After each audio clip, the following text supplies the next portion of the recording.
My name is Ronald Ayers, and I'm on the way to DC to the Library of Congress. The Library of Congress is the largest library in the world with millions of books, photographs, newspapers, and maps. I'm headed there now. The Library of Congress was established in 1800 by Act of Congress under President John Adams. The original library was in the Capitol building. In 1814, the original building was burned when the British troops set fire to the Capitol building and burned the small library. President Thomas Jefferson offered to give up his personal library of 6,487 books to replace the ones that were burned. In 1886, Congress authorized the construction of a new building.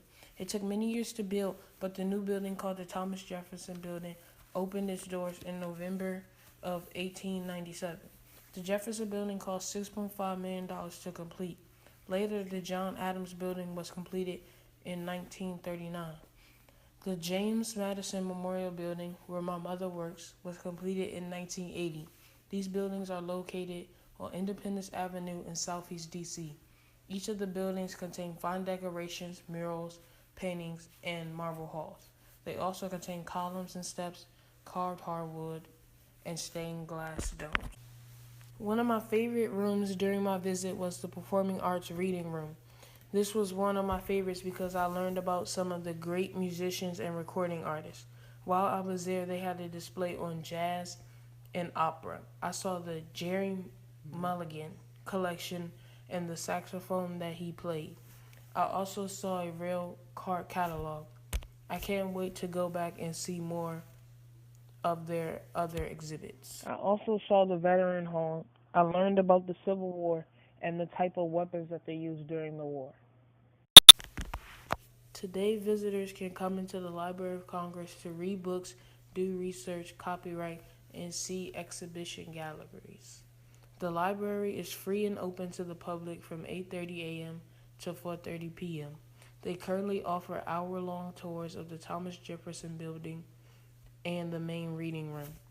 One of the highlights of the Jefferson Building is the Great Hall. The Great Hall is the site of one of the known myths or spooky facts. The Great Hall is the place where famous people sometimes lay in state after they die. Visitors can walk through and pay their respects and appreciate the achievements of the deceased person. One of the people that I can remember was Rosa Parks. The spooky fact or myth is that when you are visiting the Great Hall, you can hear the voices and screams of the dead people that have laid in state there. Sometimes you can see kids crying and running to their parents because they heard the voices.